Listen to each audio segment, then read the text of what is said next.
Education group के अंतर्गत अध्ययन कर रहे हैं उत्प्रेक्षा अलंकार का। तो आइए उत्प्रेक्षा अलंकार का अध्ययन प्रारंभ करते हैं। अगर उत्प्रेक्षा अलंकार की परिभाषा की बात करते हैं तो जहाँ उपमेय में उपमान की जहाँ संभावना प्रकट की जाती है, व्यक्त की जाती है, उसे उत्प्रेक्षा अलंकार कहते हैं। अब देखिए, अगर बात होती है संभावना की, तो संभावना क्या है?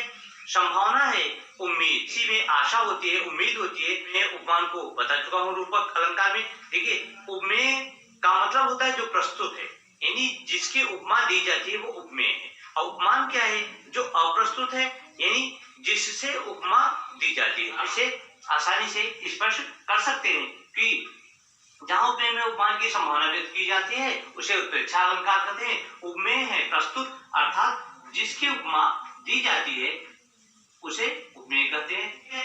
और अप्रस्तुत क्या है? जिससे उपमा दी जाए। तो इस प्रकार से आप इसे आसानी से स्पष्ट कर सकते हैं। अब बात यह भी, भावना क्या है? तो यहाँ ध्यान रखिए, जहाँ संभावना की बात होती है कि संभावना कैसे व्यक्त की जाती है, तो संभावना का अर्थ है आशा या उम्मीद से।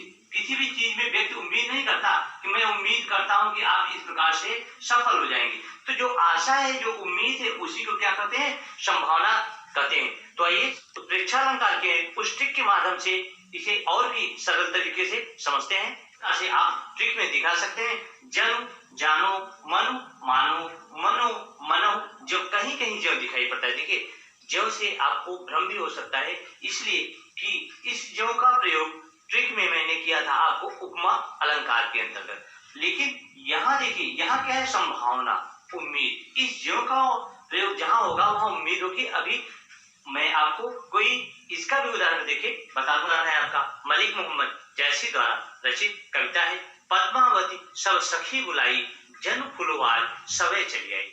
तो इस प्रकार से आप यहाँ देख सकते हैं कि जो वाचक आपके चिन्ह हैं, इन वाचक चिन्हों को आपको ध्यान देना है। देखिए, संभावना व्यक्त हो रही है कि पद्मावती ने जब सब सखियों को बुलाया तो ऐसा उम्मीद या ऐसा लग रहा है जन फुलवार सवे चली आई, मानो सारी फुलवारियां जो पुष्प वाटिकाओं में जो पुष्प के पौधे थे वो सारे भी जैसे चले आए हो, ऐसा उम्मीद है।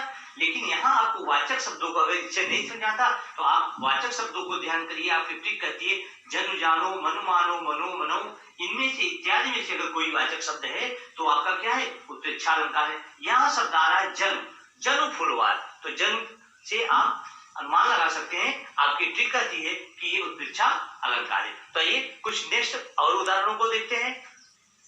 सोहत ओढ़े पीत पट श्याम सलोने गात, मनो नील मणिशैल पर आतप पर्यो प्रभात। तो इस प्रकार से आप यहाँ भी देखेंगे तो सोहत सुशोभित होता है, पीला वस्त्र पहने हुए भगवान श्री कृष्ण का वो सांवला गात माने शरीर, मनो मानो नीलमणि के शैल माने पर्वत पर, आतप माने धूप पर्यो पड़ती है प्रभात, प्रभात कालीन सुबह की धूप जैसे आकर पड़ती है। तो यहाँ आप देख सकते हैं। और जो आपकी वाचक शब्दों में जो ट्रिक है आपकी मनो, तो मनो के द्वारा भी आप उत्प्रेक्षा अलंकार को पहचान सकते हैं। तो इस प्रकार से आइए तीसरे उदाहरण को देखते हैं। तीसरा उदाहरण है आपका, पुलक प्रकट करती है धरती, हरित तृणों की नोकों से, मानो झूम रहे हैं तरुणी मंद पवन के झोंकों से। तो यहाँ भी वाचक शब्दों के द्वारा आप पहचान कर सकते हैं। तो इस प्रकार आप आसानी से इसे व्यक्त कर सकते हैं। पुलक प्रकट, प्रसन्नता प्रकट करती है धरती, मानो अपने हरे भरे तृणों से, तिनकों की नोकों से जैसे प्रसन्नता को प्रकट कर रहे, मानो मानो झूम रहे हैं तरुणी मंद पवन के झोंके, जैसे वृक्ष भी मंद मंद हवाओं के झोंके से झूम रहे हैं। तो यहाँ संभावना प्रकट हो रही। अगर आप इससे नहीं व्यक्त कर सकते तो वाचक चिन्ह को देखिए, मन मानो, जन जानो, मनु मानो। तो इस प्रकार से मानो शब्दों से क्या हो रहा है? आपको उत्प्रेक्षा अलंकार आपका प्रकट हो रहा है। तो इसे आसानी से व्यक्त कर सकते हैं। अब आइए एक और उदाहरण, जो आपका जो एक वर्ड मैंने बताया था ट्रिक में कि जो उपमा अलंकार में भी आता है और रूपक में भी आ गया है। तो आइए उस जो पर एक उदाहरण व्यक्त करते हैं। तो पंक्तियां है, उदाहरण है, पाहुन जो आए हो गांव में शहर की, मेघ आए बड़े बंठन के समय की। तो इन पंक्तियों के द्वारा यहाँ जो में कैसे किस प्रकार से यहाँ उत्प्रेक्षा अलंकार प्रकट हुआ है, आइए इसे व्यक्त करते हैं। तो इस प्रकार से आप यहाँ अगर देखेंगे तो इन पंक्तियों में यहाँ कवि ने कहा है पाहुन, जो पाहुन है क्या? मेहमान, आगंतुक, जो आए हो गांव में शहर के, जैसे कोई गांव में, किसी गांव में शहर के मेहमान आ गए हो, संभावना व्यक्त कर रहे हैं। मेघ आए बड़े बंठन के, उसी प्रकार से मेघ बादल बन के समझ के तैयार होके आते हैं। तो ये मानवीकरण अलंकार में भी आएगा।